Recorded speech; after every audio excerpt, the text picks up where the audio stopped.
Hidden in this desolate woodland, just beyond the last houses of a quiet German town, a man is living in the shadows. He sleeps under a tarpaulin. He survives on scraps. But do not let the poverty fool you. This is the most watched man in Europe. This is the moment we tracked him down.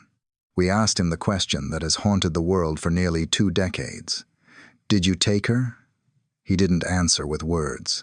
He answered with violence. He lashed out, knocking out our microphone and chasing our team through the trees in a blind fury. Why is a convicted criminal living in a tent surrounded by round-the-clock police surveillance?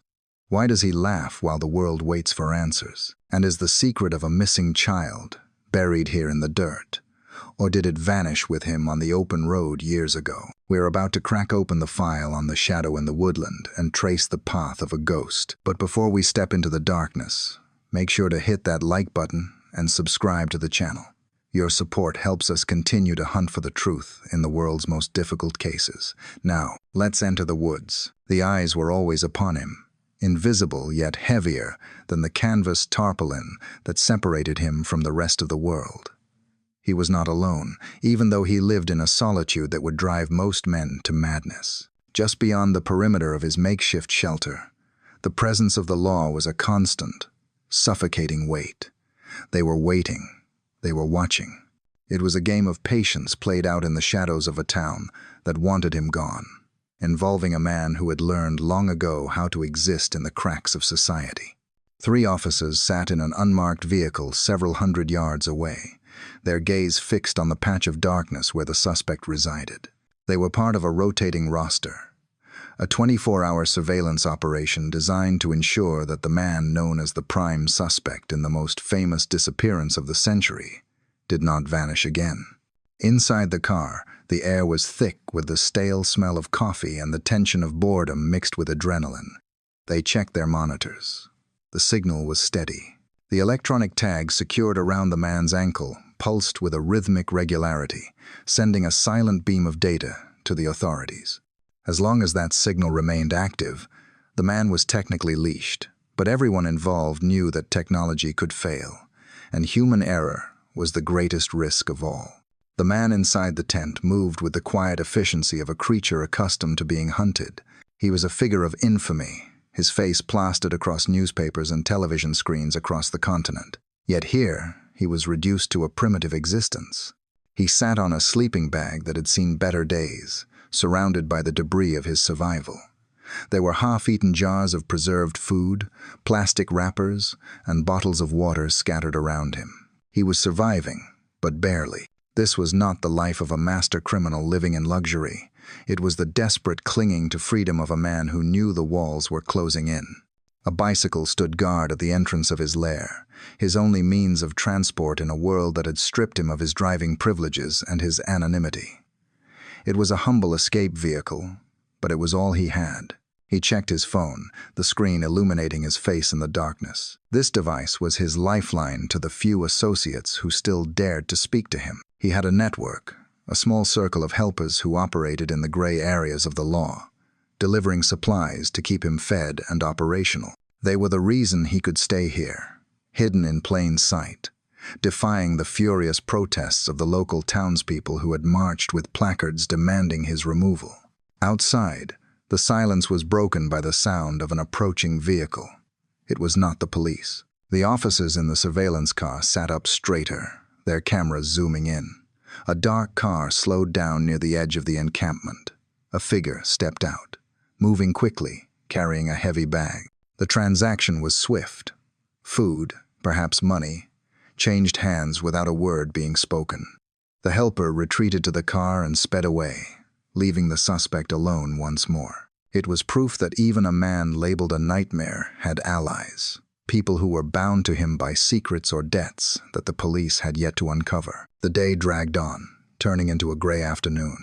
A different team approached the site, not police this time, but a group carrying microphones and cameras. They were hunters of a different kind, seeking the truth rather than an arrest. They moved cautiously toward the tarpaulin structure. They saw a pair of shoes left neatly outside the entrance, a sign that the occupant was home. The lead reporter signaled for the cameraman to hold his position. They waited. The silence from the tent was absolute, a wall of defiance. "Mr. Bruckner," the reporter called out, his voice cutting through the quiet air. "We have questions for you."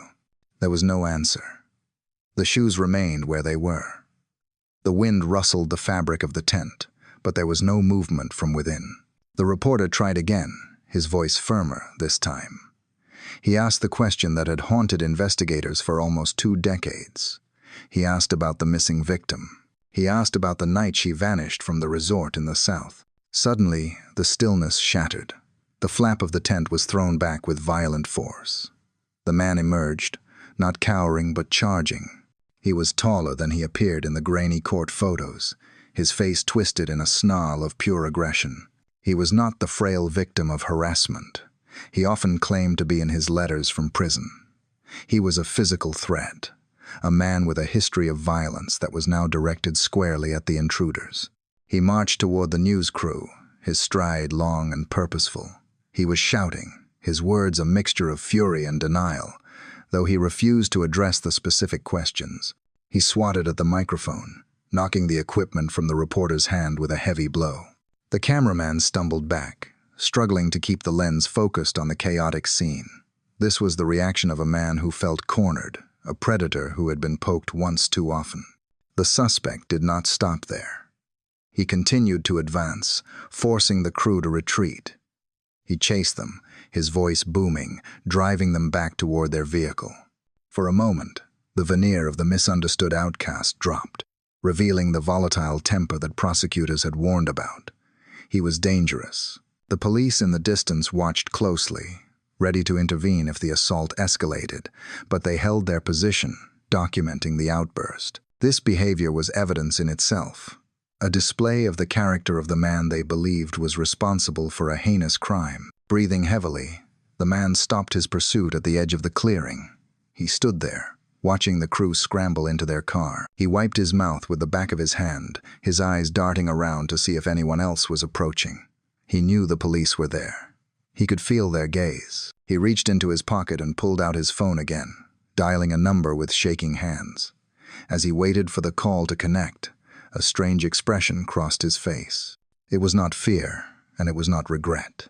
As he began to speak to the person on the other end of the line, he threw his head back and laughed. It was a chilling sound, disconnected from the reality of his situation. He was living under a piece of plastic, hunted by the world, despised by his neighbors, and under investigation for homicide.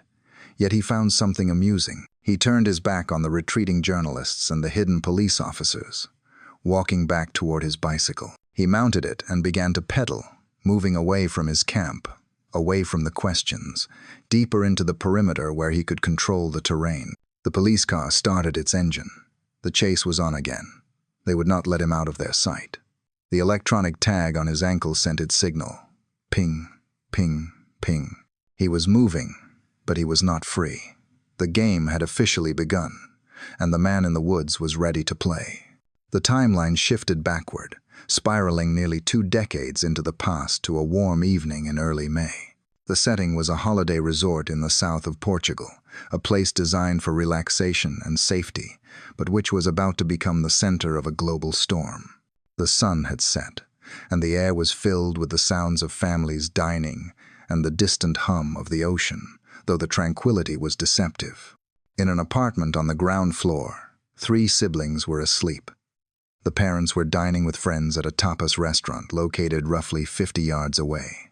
It was a routine they had established over the holiday, settled everyone in for the night, leave the patio door unlocked for easy access, and take turns checking on them every 20 to 30 minutes. It was a system built on trust and the illusion of safety that permeated the resort. At roughly 9 o'clock, the father left the table to conduct his check. He walked the short distance to the apartment, entered, and saw the children were sound asleep. He recalled seeing the door slightly ajar, but he thought nothing of it, assuming a draft or his wife had left it that way. He returned to the dinner table, reassured. The conversation flowed, laughter was shared, and the night felt like any other pleasant vacation evening. Half an hour later, it was the mother's turn. She stood up, leaving the laughter of the group behind, and walked the same path, As she approached the apartment, she noticed the door was not just ajar, but wide open. A sudden, cold dread spiked in her chest. She quickened her pace, stepping into the room. The silence was absolute. She looked at the bed where her eldest daughter should have been. It was empty. She stared at the pillow, the blanket, the stuffed animal, hoping her eyes were deceiving her, hoping she had simply wandered to the bathroom or crawled into the parents' bed. She checked every room in seconds, her movements frantic. "Madeleine?" she called out, her voice trembling. There was no answer. The window was open, the shutters raised. The realization hit her with the force of a physical blow. She turned and ran back to the restaurant, her voice shattering the calm of the night as she screamed that her daughter was gone. Chaos erupted immediately. The group of friends abandoned their meal, rushing to the apartment. Staff from the resort joined the search, calling out her name into the darkness. They searched the swimming pools, the gardens, and the roads leading out of the complex. The police were summoned, but the initial confusion lost them precious time. In those first critical hours, borders were open, roads were unmonitored, and the timeline of the disappearance was already growing cold. The news spread like a virus. By morning, the local police had cordoned off the apartment, but the crime scene had been trampled by the frantic search of the night before. The parents stood in the center of the nightmare, facing cameras and officers, begging for information. The disappearance was no longer a local incident. It was rapidly becoming an international obsession. Somewhere in the darkness of that night, a life had been taken, and the person responsible had slipped away into the silence. While the resort was plunged into panic, another narrative was unfolding nearby, hidden in the blind spots of the investigation. Several miles from the apartment, a man was living a life of transient obscurity. This was Christian Bruckner, a man who drifted between nations and jobs, existing on the fringes of the law. At the time of the disappearance, he was 30 years old, a figure who blended into the background of the Algarve region. He did not live in a house or an apartment. His home was a distinctive camper van, a vehicle that allowed him to move freely and disappear at a moment's notice. It was a nomadic existence that suited his needs perfectly.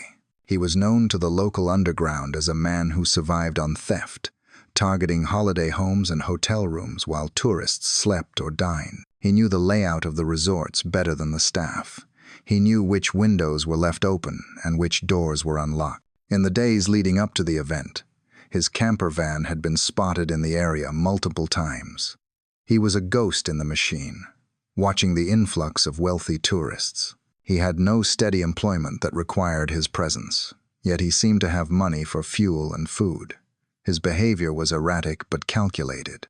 He would appear in a town, stay for a few weeks, and then vanish, leaving a string of petty crimes in his wake. However, it was his possession of a second vehicle that would later draw the intense scrutiny of investigators. Alongside the camper van, he had access to an older model Jaguar, a luxury car that seemed out of place for a man living in a van. The day after Madeleine vanished, a significant administrative event occurred. Christian re-registered the Jaguar into another person's name. The timing was impeccable and deeply suspicious.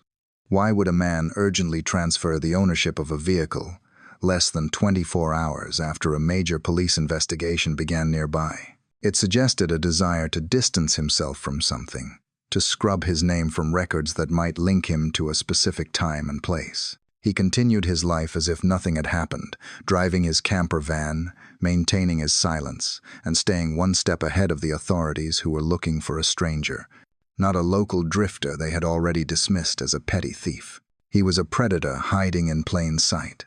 He moved through the social circles of the expatriate community, drinking in bars, working odd repair jobs, and observing. He saw the posters of the missing girl go up in shop windows. He watched the police cars patrol the streets. He remained calm, confident in his ability to remain invisible. He knew how to exploit the lack of communication between the Portuguese and German authorities. To the world, he was just a nobody living in a van. In reality, he was the man who held the darkest secret of the decade. Years passed, and the trail went cold. The files on the case gathered dust, revisited only by hopeless anniversaries. But technology was advancing. and data that had been buried was about to be unearthed. A team of cold case investigators began re-examining the digital footprint of the night Madeleine disappeared. They were not looking for physical DNA. They were looking for electronic ghosts. They turned their attention to cell tower data. In 2007, mobile phones were common, but the analysis of their movements was not as sophisticated as it is today. Using modern techniques, the investigators reconstructed the grid of the resort town on that fateful evening. They sifted through thousands of anonymous signals, looking for connections to known criminals. Suddenly, a match appeared. It was a phone number attributed to Christian Bruckner. The data was precise and damning. The records showed that his mobile phone had connected to a cell tower located directly next to the resort.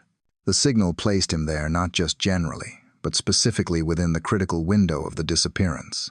The logs showed a call was received on his device just before the parents went to dinner.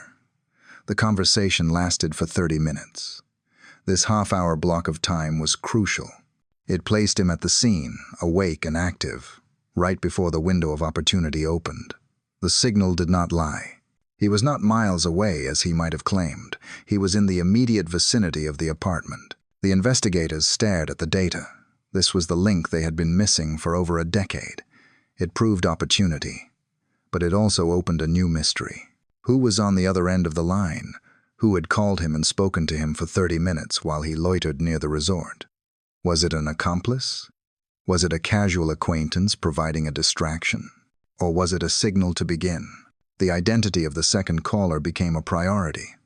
The police knew that if they could find the person who spoke to him that night, they could crack the alibi wide open.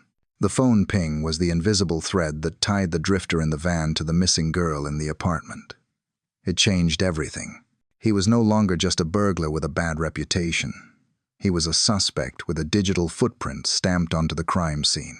The authorities knew they had to move carefully. They had the location, they had the time, and they had the man.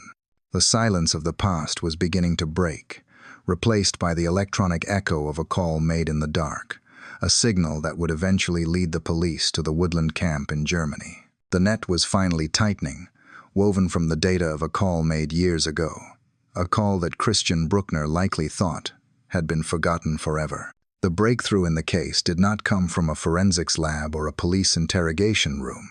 It came from the loose tongue of a man who believed he was untouchable. The setting was a pub in a nondescript German town, a place where locals gathered to drink away the evening, ignoring the news of the world outside. It was the 10th anniversary of the disappearance, and the media cycle had churned the story back to the surface. The face of the missing girl was everywhere again, on the front pages of newspapers, lying on tables, and on the television screen mounted in the corner of the room. Christian sat at a table, his posture relaxed, his guard lowered by hours of drinking.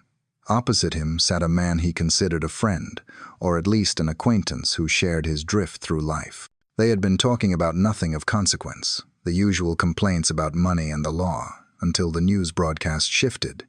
The reporter on the screen began to recount the events of that night in Portugal, showing the familiar image of the missing with the distinctive eye defect. The bar grew slightly quieter as the report played, the collective memory of the tragedy pulling people in. The acquaintance shook his head, expressing a sentiment shared by millions.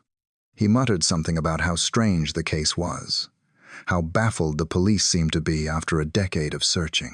He speculated aloud, wondering how someone could simply vanish without leaving a single trace, suggesting that perhaps she was still alive somewhere, hidden away. It was a casual remark, the kind made by people trying to make sense of a horror they could not comprehend. Christian did not nod. He did not agree. Instead, he leaned forward, a strange, arrogant smirk playing on his lips. The alcohol had dissolved the carefully constructed filter he usually maintained. He looked at the television, then back at his companion. In a voice that was chillingly calm, he dropped a sentence that would eventually shatter his freedom. He said that she had not cried. He said, quite clearly, that she did not scream. The words hung in the air between them, heavier than the smoke and the noise of the bar. The acquaintance froze.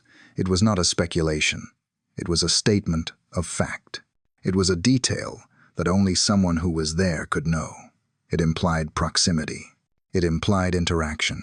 It implied that he had seen her, heard her, or rather, the absence of her sound, in those final moments. The friend laughed nervously, waiting for the punchline, waiting for Christian to say he was joking or repeating a theory he read online. But the punchline never came.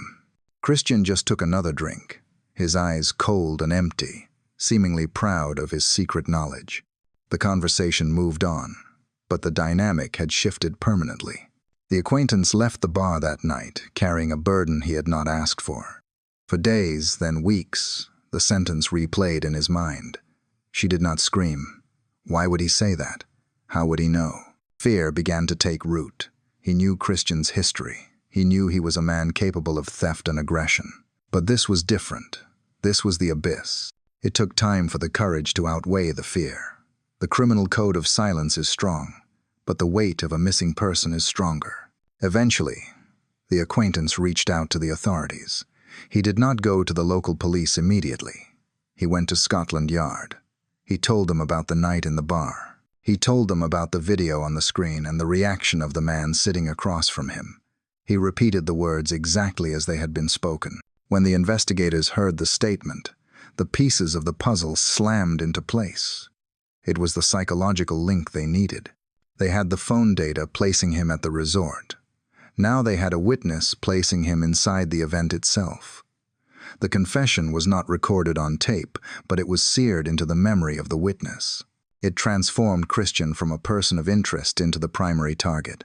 His arrogance, his need to feel superior to the police and the public, had finally betrayed him. He had held the secret for 10 years, but in one moment of drunken hubris, he had handed the key to his own destruction to the man sitting across the table. Following the disappearance, Christian did not stay static. He became a ghost on the highways of Europe, exploiting the open borders of the Schengen zone to drift between nations without leaving a paper trail. His life was a study in motion, a calculated existence designed to keep him one step ahead of anyone looking for him. He lived between Portugal and Germany, treating the thousands of miles of road as his territory. His primary vehicle was the camper van, a rolling fortress that allowed him to be invisible. He did not need hotels. He did not need to register his address. He could park in a forest in Bavaria one night and be on a coastal road in the Algarve 2 days later.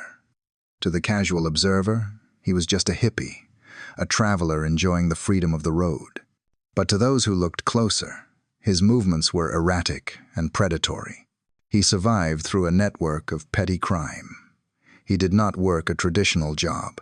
Instead, he siphoned diesel from parked trucks at rest stops to keep his tank full. He broke into holiday homes during the off-season, stealing electronics, jewelry, and cash to fund his lifestyle. He was a parasite on the tourist industry, feeding off the wealth of others while remaining completely detached from their society. He knew how to pick locks and how to disable alarms. He knew the schedules of the police patrols in the towns he frequented. There were close calls. Over the years, he was stopped by traffic police for minor infractions, a broken taillight, an expired registration, a suspicion of driving under the influence. But in each instance, the dots were not connected. The officers saw a disheveled man in a van, perhaps a drug user or a drifter. But they did not see the suspect in the world's biggest missing person case. The databases were not linked efficiently enough. A theft charge in one jurisdiction did not flag a homicide inquiry in another. He would pay a fine or spend a night in a cell, and then he would be released, disappearing back into the flow of traffic. He moved his possessions constantly. He had access to desolate plots of land, abandoned factories, and allotments where he could stash stolen goods or hide evidence. Investigators would later discover buried hard drives and memory cards in these locations, digital graveyards of his activities. He was a hoarder of secrets, burying them in the dirt, just as he tried to bury his past. The journey was not just physical, it was psychological. He was running, even when no one was chasing him. He developed a paranoia that bordered on mania. He changed his appearance, growing his hair long, then cutting it short, growing a beard, then shaving it off. He used different aliases with people he met, never giving his true history. He was Christian to some, a nameless drifter to others. He severed ties with family, isolating himself further, relying only on the few associates who helped him fence stolen goods. Yet, despite his efforts to remain a phantom, he could not erase his footprint completely. Every time his phone connected to a tower, every time he was cited for a traffic violation, every time he sold a stolen item, he left a breadcrumb. He thought he was swimming in the vast ocean of Europe, invisible and free, but he was slowly swimming into a net that was being stitched together by investigators across 2 countries. The road was long, but it was not infinite. Eventually, the fuel would run out, and the nomad would have to stop. And when he did, the past he had been driving away from would crash into him with the force of a freight train. The freedom of the open road, which Christian had abused for so long, finally came to a sudden and grinding halt. It was not the disappearance of the little girl that initially put him in handcuffs, but the ghosts of his other transgressions rising from the past to drag him down. The authorities had been building a separate case against him, a cold file involving a brutal attack on an elderly woman in the very same Portuguese resort town where he had once lived. For years, he believed he had gotten away with it, that the evidence was too old and the trail too weak. He was wrong. The arrest was executed with precision. There was no chase this time, no frantic dash in the camper van. The police descended upon him while he was in Germany, executing a warrant that bridged the legal gap between the 2 nations. He was taken into custody, stripped of his possessions, and placed into a cell. The arrogance that defined his time in the bars and on the streets began to crack under the sterile lights of the interrogation room. He was extradited, processed, and forced to stand trial for a crime that revealed the depth of his dark nature. The trial was a tense, suffocating affair. The courtroom was packed with reporters and legal observers, all looking for a glimpse of the man whose name was now whispered in connection with the world's most famous missing person case. However, the judge was strict. This trial was solely for the incident on the woman in Portugal. Christian sat in the dock, hidden behind sunglasses and a hood for much of the proceedings, maintaining a stoic, almost bored silence. He refused to speak. He refused to show remorse. His defense team fought to dismantle the evidence, arguing about jurisdiction and the reliability of old data, but the prosecution was relentless. The verdict was guilty. The sentence was handed down, a term of imprisonment spanning several years. As the gavel fell, Christian was led away, his face impassive. He believed this was just a hurdle, a pause in his life. But while he sat in his cell, the gears of a much larger machine were turning. It was during this incarceration that the German prosecutors made their boldest move. They held a press conference that sent shockwaves across the globe. They announced that they were investigating Christian not just for the crime he was convicted of, but for the homicide of the missing victim. They did not say disappearance. They said homicide. They admitted they did not have the body, but they claimed to have concrete evidence that she was deceased and that he was the man responsible. The conviction for the assault on the elderly woman served as a foundation, proving he was capable of extreme violence in that specific location. The prisoner was no longer just an inmate. He was now the central figure in a hunt for the truth that had baffled the world for over a decade. Time moved forward, and the complexities of the legal system created a window of opportunity or terror, depending on who was watching. Christian completed a portion of his sentence, and due to technicalities regarding extradition treaties and time served, he found himself released back into society, pending further legal appeal. He walked out of the prison gates, a free man in the eyes of the law, but a marked nightmare in the eyes of the public. He attempted to return to a normal life, or at least the fringe existence he was used to. He headed to a quiet town in northern Germany, hoping to blend into the background as he always had. But the world had changed. His face was no longer anonymous. The internet and 24-hour news cycles had burned his image into the collective consciousness of the nation. He was instantly recognized. The reaction was immediate and visceral. The moment he checked into a local guest house, the word spread. Neighbors texted neighbors. Shopkeepers alerted one another. The whisper turned into a shout. "He is here." The fear was palpable. Parents kept their children inside. Schools were put on high alert. The community did not care about the nuances of the legal system or the presumption of innocence. They only knew that a man accused of hunting the vulnerable was walking their streets. Panic quickly transformed into fury. The townspeople organized with a speed that caught the local police off guard. They gathered outside the building where he was staying, their numbers growing by the hour. They held signs scrawled with angry messages. They chanted for him to leave. "No safe haven for criminals," they shouted. The atmosphere was volatile, a hair's breadth away from violence. The police were forced to form a barrier, not to arrest him, but to protect him from the mob. The pressure was too much for the landlords and business owners. No one wanted to be the person sheltering the most hated man in Germany. He was evicted from the guest house. He moved to another town, and the cycle repeated.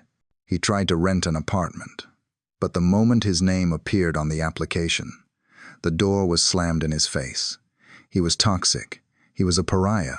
Driven out of the cities and the towns, rejected by society, and pursued by a furious public, he had no choice but to retreat. He was pushed further and further to the margins, away from the paved roads and the streetlights.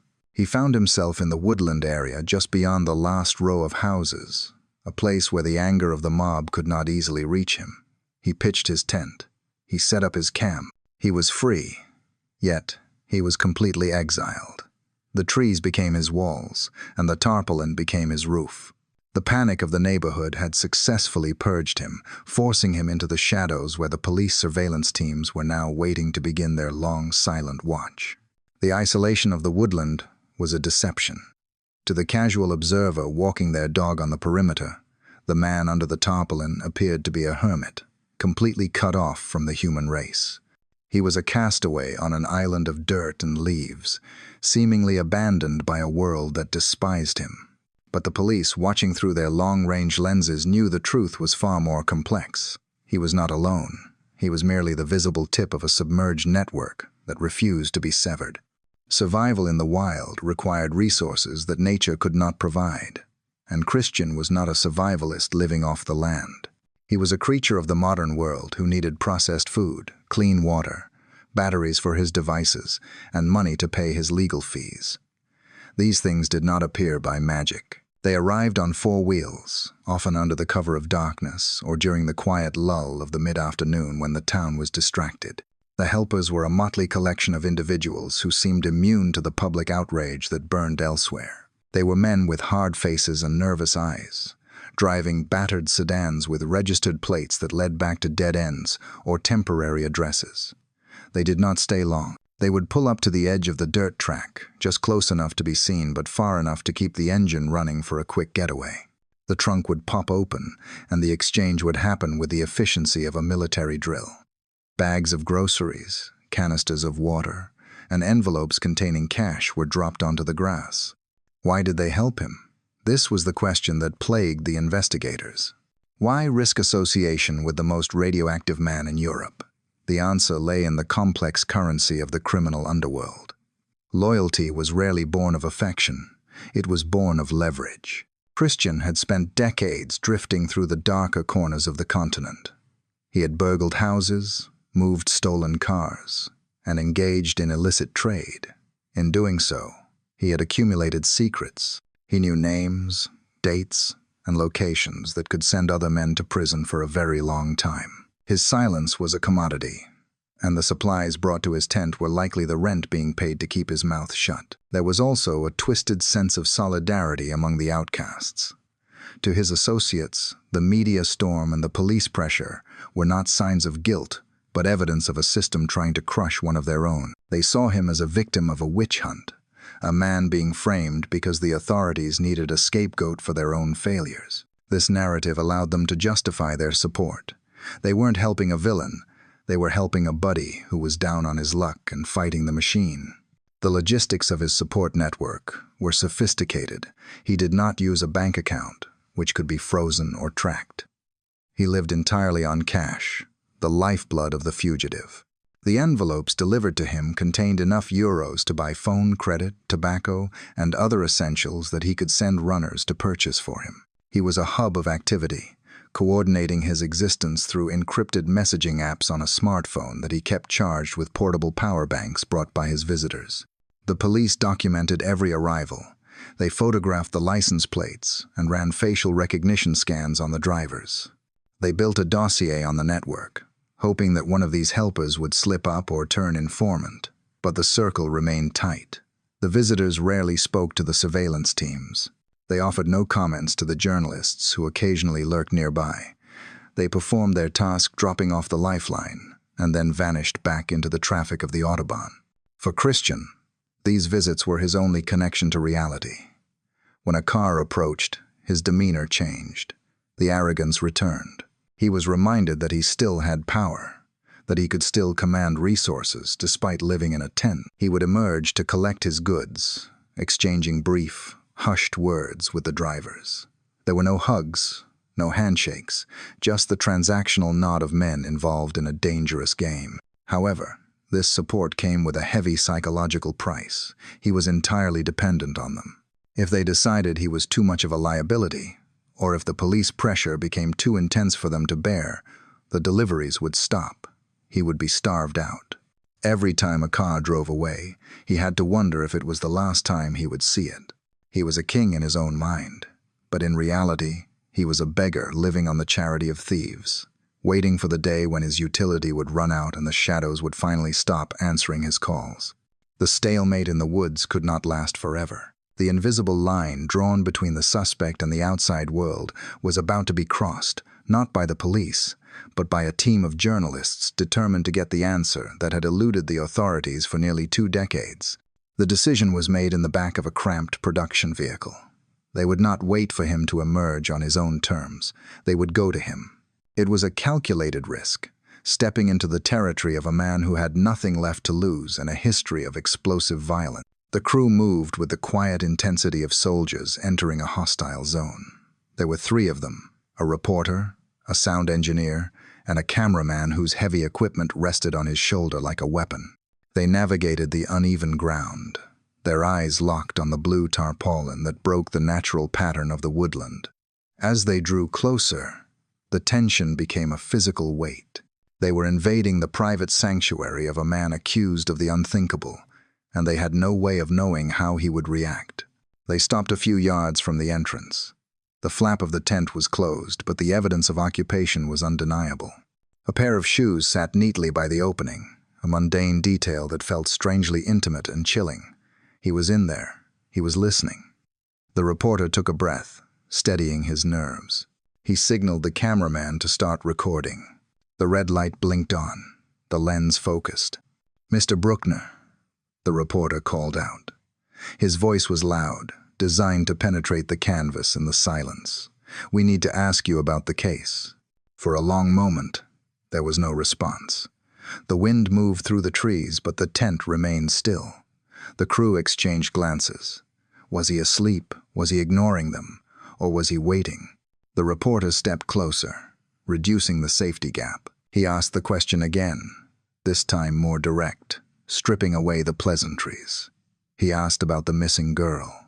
He asked if the suspect was responsible for her disappearance. The reaction was instantaneous and terrifying. The tent flap did not just open, it was torn aside. The suspect erupted from the darkness of his shelter with the speed of an animal springing a trap. There was no hesitation, no groggy confusion. He was already in motion, his face contorted in a mask of pure fury. He was not the silent, brooding figure seen in court sketches. He was a physical force, taller and more imposing than the crew had anticipated. He did not speak, he roared. He marched directly toward the camera, closing the distance in seconds. The cameraman stumbled backward, trying to maintain the shot while retreating from the advancing threat. The suspect raised his arm and lashed out. His hand connected with the microphone boom, knocking it violently to the side. The sound of the impact was a sharp crack that echoed through the clearing. "Get away!" he shouted, though the words were mixed with guttural noises of rage. He was not answering their questions. He was attacking their presence. He swung again, this time aiming for the camera itself. The crew realized instantly that this was not a performative display of anger. This was real danger. The man was out of control. The carefully planned interview had disintegrated into a brawl. The reporter threw his hands up, trying to de-escalate the situation, but the suspect was beyond reasoning. He continued to march forward, driving them back. He kicked at the ground, he swung his arms, and he screamed at them to leave. The crew turned and ran.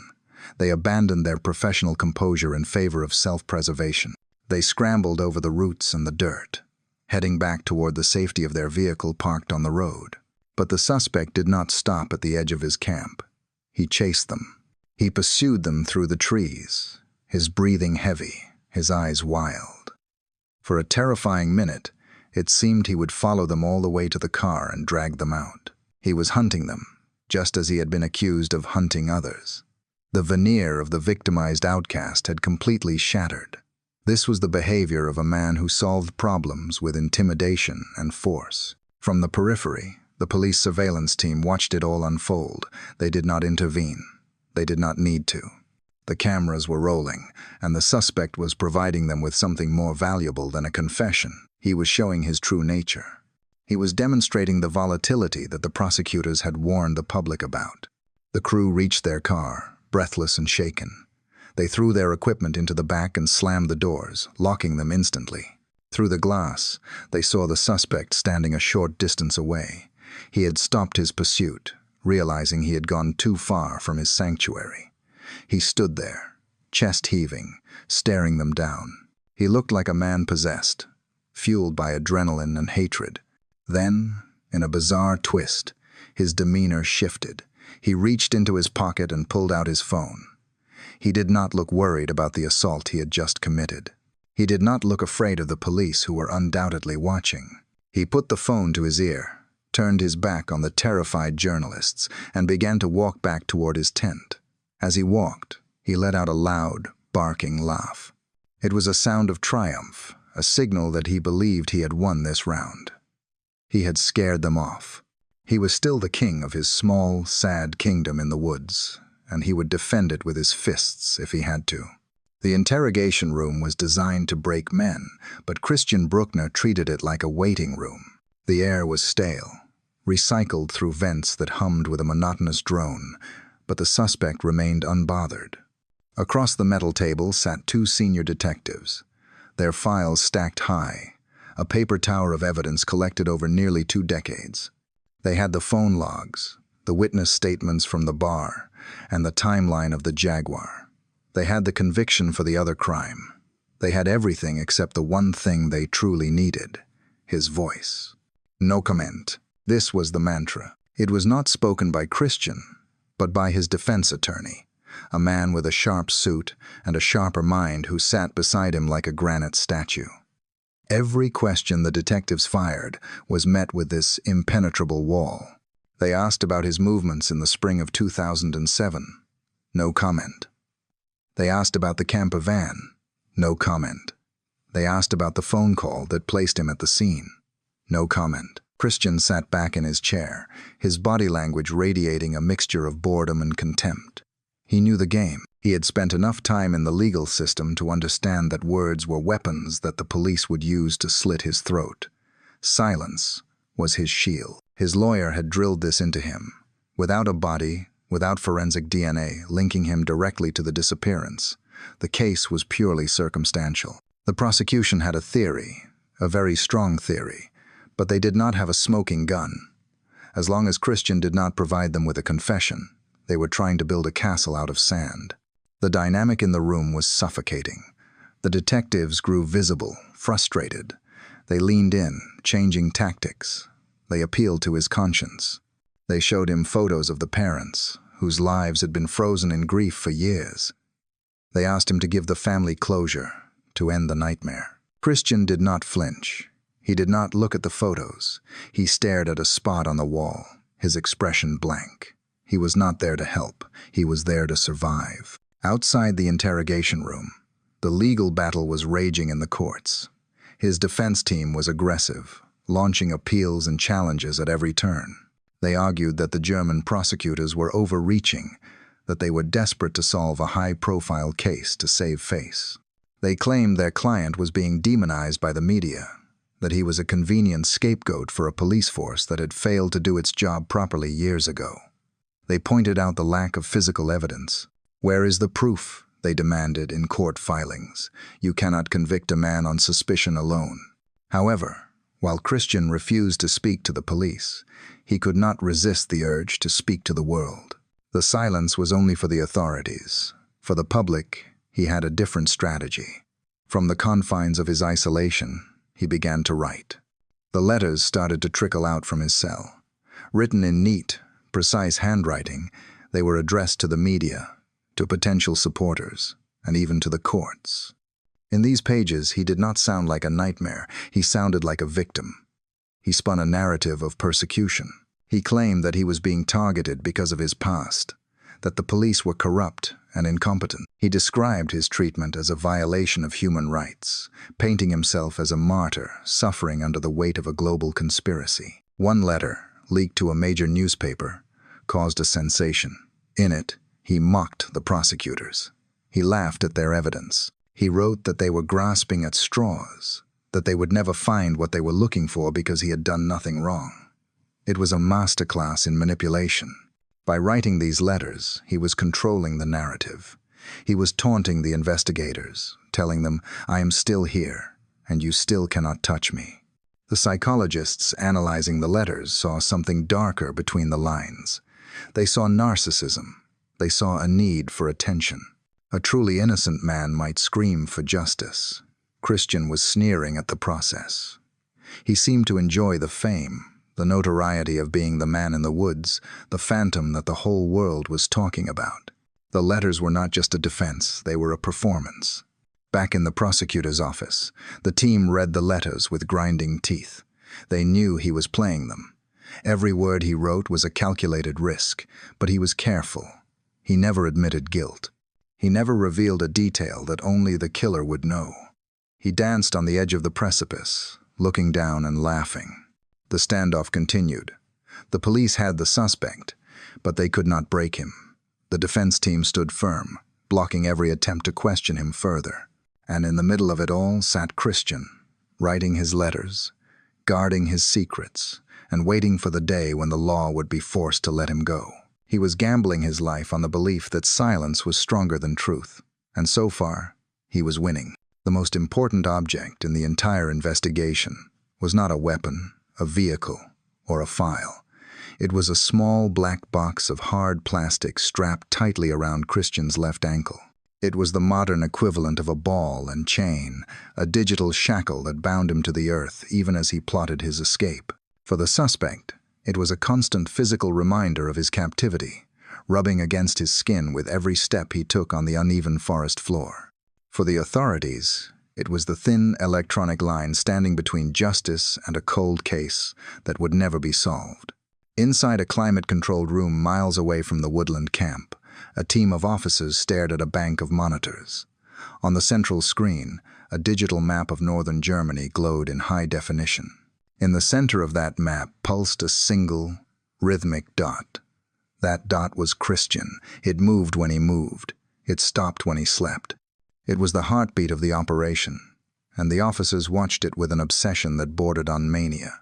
The technology was sophisticated, but it was not infallible. The device relied on satellite signals and cellular networks to transmit its location. In the dense canopy of the woods, the signal could waver. There were heart-stopping moments when the dot would freeze or vanish entirely for a few seconds, sending a jolt of adrenaline through the control room. Was it a technical glitch? A dead zone in the forest? Or had he found a way to disable it? Every time the signal reconnected, the room collectively exhaled. But the fear never truly dissipated. The greatest vulnerability was the battery. The device was a machine, and like all machines, it needed power. Christian was responsible for charging it, a perverse irony where the prisoner held the key to his own surveillance. He had to connect it to a power source daily. The police knew that if he wanted to run, all he had to do was let the battery die. It would buy him a window of invisibility, hours of darkness before a response team could physically locate him. The officers watched the battery levels on their screens as closely as they watched his location, ready to dispatch a patrol car the moment the percentage dropped into the critical zone. Christian knew this. He understood the mechanics of his leash better than anyone. He treated the ankle monitor not just as a restraint, but as a tool to test the reflexes of his captors. He would walk to the very edge of his allowed perimeter, the invisible boundary set by the court. He would stand there, toes on the line, waiting to see if the police car would appear on the horizon. He was probing their response time, calculating how many minutes it took for them to react to an anomaly. He was gathering data for a departure. The stakes were raised by geography. The camp was located in a region of Europe where borders were porous. A short drive could take him out of Germany and into a neighboring country. The ankle monitor was linked to the German judicial system. If he crossed a border, the legal complications would be a nightmare. The device might still track him, but the authority to arrest him would evaporate in a cloud of bureaucratic red tape. He could disappear into the jurisdiction of another nation, forcing the prosecutors to start the extradition process all over again, a delay that would give him ample time to vanish for good. The tension reached a fever pitch late one stormy afternoon. The weather was atrocious, with heavy rain lashing against the trees and interfering with the satellite reception. On the screen in the control room, the dot began to move. It was moving faster than a walk. It was moving at the speed of a bicycle, then perhaps a car. It was heading due south, straight toward the autobahn that served as the artery to the border. "He is moving," an officer announced, his voice tight. Speed increasing. "He is leaving the zone." The room erupted into controlled chaos. Calls were made to the patrol units stationed nearby. Sirens began to wail in the distance, cutting through the sound of the storm. The dot continued its trajectory, eating up the miles. Was this it? Was he running? The prosecutors had feared this moment for months. If he reached the highway, he could be in another country before the sun came up. The patrol cars accelerated, tires skidding on the wet asphalt. They were racing against a digital ghost. They closed in on the coordinates provided by the tracker. They expected to see a getaway car, or perhaps the suspect on a stolen motorbike. Instead, they found the signal stationary at a roadside service station just inside the perimeter. The police swarmed the area, lights flashing. They found Christian there, standing casually by a public telephone, sheltering from the rain. He looked at the officers with a mock expression of surprise. He had not run. He had simply pushed the limit to its absolute breaking point, forcing the police to show their hand. He had triggered a full-scale emergency response just to buy a pack of tobacco and make a phone call. As the officers approached, he gestured to his ankle, tapping the black box with a sneer. He was showing them that he was still in control. He could make them jump whenever he wanted. But the police saw something else in his eyes that day. Beneath the arrogance, there was a calculation. He wasn't just taunting them. He was rehearsing. He had timed their arrival. He had noted the route they took. The incident at the service station was a dry run. The ankle monitor was still blinking. The battery was still charged, but the thread holding him in place was fraying. The police knew, with terrifying certainty, that the next time the dot moved toward the border, he would not stop at the service station. The race was no longer a marathon. It was a sprint, and the starting gun was about to fire. The war for justice was being fought on two fronts. On one side was the physical hunt for the suspect in the woods, but on the other, a far more silent and vicious battle was raging inside the high-ceilinged offices of the prosecution service. The German prosecutor leading the investigation was a man under siege. He had stood before the cameras of the world and made a declaration that most lawyers would consider career-ending. He had looked into the lens and stated, with absolute conviction, that Madeleine was dead and that Christian Bruckner was the man responsible. It was a gamble of historic proportions. In the legal world, certainty is a dangerous currency if it is not backed by hard assets, and the assets in this case were terrifyingly thin. The prosecutor possessed what he called concrete evidence, a phrase that had been dissected by legal experts across the globe. But what was this evidence? It was not a body. It was not a homicide weapon. It was not a videotape. It was a complex web of circumstantial threads: the phone ping, the van, the confession to a friend, the history of predatory behavior that, when woven together, formed a picture of guilt that looked undeniable to a detective but might look like speculation to a judge. This lack of a body created a massive rift between the German authorities and their counterparts in Portugal and Britain. The Portuguese police, who had lived with the case since the very first night, were skeptical. They had seen suspects come and go. They had seen theories rise and collapse. They urged caution. They argued that without forensic proof that the victim was deceased, the case should remain a missing persons inquiry. The British, too, were hesitant to declare the case a homicide investigation without definitive biological proof. The friction between the nations was palpable. Behind closed doors, the meetings were tense. The German team felt the others were being too passive, paralyzed by the fear of making a mistake. The Portuguese team felt the Germans were being arrogant, rushing to conclusions to close a high-profile case that had embarrassed the European policing community for too long. Files were exchanged, but trust was rationed. Every time the German prosecutor claimed he had the man, the foreign counterparts quietly asked the same question: where is the DNA? The dilemma facing the prosecution was a nightmare of legal strategy. If they charged Christian now with homicide, they would have to reveal their hand in court. If the evidence was deemed insufficient by a jury or a panel of judges, he would be acquitted. Under the principle of double jeopardy, he could never be tried for that crime again. He would walk free, immune from future prosecution, even if the body was found 10 years later. It was a one-shot pistol, and they could not afford to miss. On the other hand, if they waited, they risked losing him entirely. He was currently in custody for other offenses, but prison sentences are finite. The clock was ticking on his release. If he walked out of prison before they charged him with the Madeleine case, he would vanish. He would flee to a non-extradition country, or he would simply disappear into the underworld that had sheltered him before. The prosecutor had to time the charge perfectly late enough to gather more evidence, but soon enough to keep him behind bars. To break the deadlock, the investigators launched a series of desperate searches. They needed the smoking gun. They needed a bone, a piece of clothing, a digital trophy, anything that physically linked the suspect to the victim. They ordered excavations of allotments where Christian had lived. They drained reservoirs in the region where he had driven his camper van. Teams of forensic archaeologists sifted through tons of earth, looking for fragments of the past. The media watched these searches with breathless anticipation.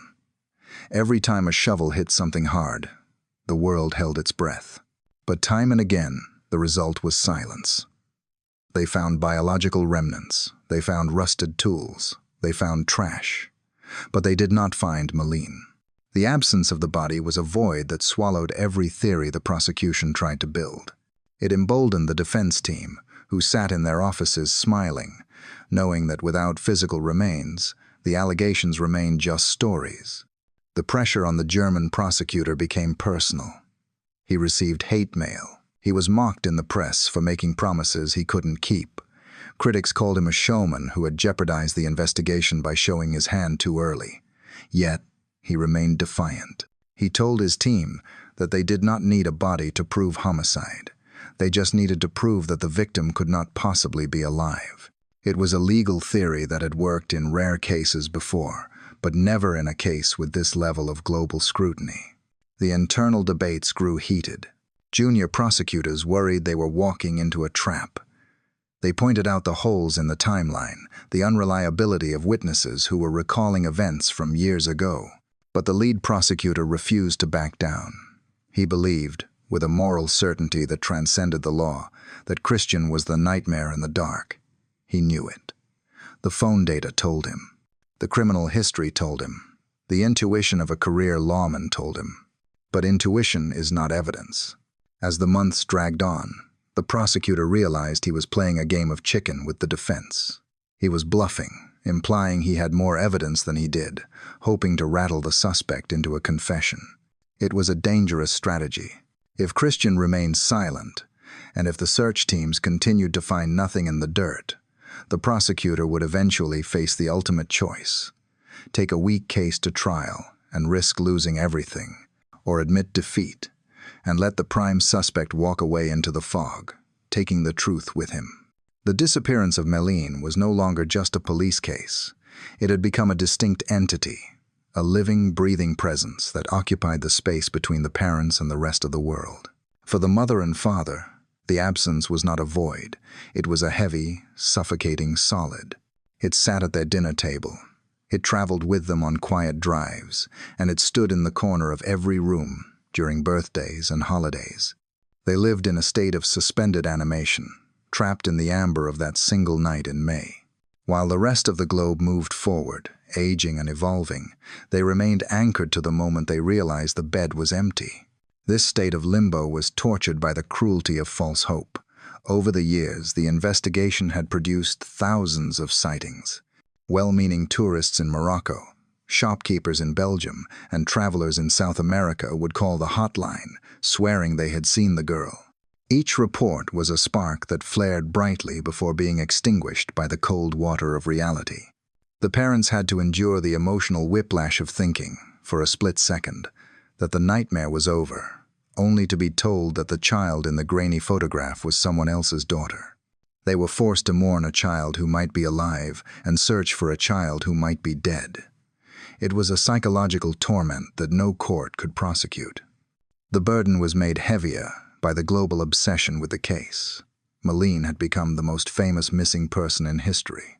Her face, with the distinctive mark in her right eye, was etched into the collective consciousness of humanity. She was no longer just a victim. She was a symbol. She represented the ultimate vulnerability, the terrifying truth that safety is an illusion and that a life can be stolen in the silence of a few minutes. For parents everywhere, she was the shadow that hovered over their own children, a reminder to check the locks one more time. This public ownership of their private tragedy created a strange, hostile dynamic. The world wanted to solve the puzzle, but in doing so, they turned the lives of the family into a spectator sport. Internet forums buzzed with conspiracy theories. Armchair detectives analyzed every interview, every facial expression of the parents, looking for cracks. The family had to defend their innocence again and again, fighting a war on two fronts, one against the abductor and one against the judgment of a public that demanded answers they did not have. Then came the German prosecutor. His announcement that the authorities were treating the case as a homicide investigation was intended to be a breakthrough. But for the family, it was a devastation. It was a sentence pronounced without a trial. The prosecutor claimed he was certain she was gone, but he offered no body to bury, no location to visit, and no final proof to hold on to. For the parents, this certainty was an insult to their resilience. How could they accept death when there was no evidence of it? To accept the prosecutor's word was to give up, and giving up felt like a betrayal of the daughter they still hoped to find. They fought back against the narrative of closure. They issued statements refusing to believe the worst until the worst was proven. They clashed with the official timeline, demanding that the file remain open as a missing person case. It was a battle of definitions. To the law, closure meant a conviction. To the family, closure meant a return or a recovery. The gap between these two desires was a canyon that Christian Bruckner stood in the middle of. Christian became the lightning rod for all this accumulated pain and anger. He was the perfect villain for the global narrative, a drifter, a criminal, a man who lived in the shadows. The public projected their fears onto him. He was the phantom made flesh. When his face appeared on the news, people did not just see a suspect. They saw the embodiment of the darkness that had stolen the girl. The hatred directed at him was visceral. It was not just about the law. It was about a collective need to punish someone for the years of uncertainty. Yet, even as the suspect sat in his cell and the prosecutor held his press conferences, the weight of the absence did not lift. The girl was still missing. The parents were still waiting. The resolution that the world craved remained just out of reach. The story had a beginning, and it had a chaotic, sprawling middle, but it refused to have an end. The weight remained, pressing down on everyone involved, a constant reminder that in this case, the truth was the only thing that had truly vanished. The story did not end with a bang, nor with the slam of a gavel, but with a suffocating, high-stakes silence. Christian Bruckner remained a man in a cage, serving time for crimes of the past, but the crime that defined him, the disappearance of Madeleine, remained uncharged in a court of law. He sat in his cell, a small concrete box that had become the center of the universe for investigators in 3 different countries. He was physically contained, yet his presence loomed large over the entire European judicial system. The woodland camp in the north was empty now, the tarpaulin stripped away, the trash collected, and the earth turned over by forensic teams. But the surveillance had not stopped. It had merely changed form. The eyes watching him were no longer peering through binoculars from the tree line. They were staring through the reinforced glass of a prison visitation room and monitoring the outgoing mail. The police knew that a man like Christian did not stop plotting just because he was locked up. They scrutinized every letter he wrote, looking for a code, a slip, or a hidden message to an associate who might hold the final piece of the puzzle. For the German prosecutors, the situation had evolved into a race against time that was terrifying in its simplicity. Christian was serving a sentence for the severe assault conviction, but that sentence was finite. There was a date on the calendar, circling in red in the prosecutor's mind, which marked the day he would be released. If they did not charge him with the homicide of Madeleine before that date arrived, he would walk out of the prison gates, a free man. He would disappear. He would learn from his mistakes, and he would never be caught again. The pressure to build the case was crushing. They had the circumstantial evidence, but they still lacked the golden thread that would tie him undeniably to the victim. Inside the prosecutor's office, the mood was grim but determined. The team worked through the nights, re-examining dusty files from 2 decades ago. They tracked down witnesses who had moved continents. They used new algorithms to enhance old grainy CCTV footage. They were looking for the smoking gun that the defense attorney so confidently claimed did not exist. It was a war of attrition. The prosecutor knew that Christian was betting on their failure. He was banking on the strict standards of the German legal system to protect him. He believed that without a body, they would not dare to indict him. Christian's behavior in prison fueled this tension. He was not a model prisoner, nor was he a broken man. He carried himself with an air of superiority, often complaining about his treatment and filing petty grievances against the prison administration. He reportedly told inmates that the police were fools, that they had nothing on him. This arrogance was his armor. He thrived on the notoriety. He knew that outside the walls, the world was still obsessed with him. He was the protagonist of his own twisted drama, and as long as he stayed silent, he controlled the plot. Meanwhile, the global public refused to look away. The case had become a permanent scar on the collective memory. The anniversary of the disappearance was marked every year with vigils and renewed appeals. The parents continued their agonizing wait, suspended between hope and despair, forced to watch the legal game of chess play out in the newspapers. They were no longer just fighting for their daughter. They were fighting against the concept of oblivion. They refused to let her become just another cold case file, gathering dust in a basement. As the potential release date grew closer, the authorities began to prepare for the worst-case scenario. Plans were drawn up for 24-hour surveillance teams to track him the moment he stepped foot outside the prison. Border alerts were refreshed. The police in neighboring countries were briefed. If the law could not keep him inside, the state would ensure that he never knew a moment of privacy on the outside. It would be a life of constant shadow, a cat-and-mouse game played out on the streets of Europe until one side made a fatal error. The narrative concluded not with a resolution, but with a standoff. The shadow in the woodland was no longer hiding under a tent. He was hiding behind the law itself. The prosecutor stood ready at his desk, pen hovering over the indictment, waiting for that one last scrap of proof. The parents stood by the phone, waiting for the call that would end 20 years of silence. And Christian sat in his cell, waiting for the clock to run out. The mystery of what happened that night in the resort remained locked away, buried in the mind of the man who refused to speak and in the earth that refused to yield its secrets. The story was not over. The final had not yet been written by the courts, but by the enduring, stubborn persistence of those who sought the truth. The hunt was not finished. It had simply entered its longest, darkest phase. The watch continued, and the world held its breath, waiting to see who would blink first in the duel between a nightmare's silence and a family's hope.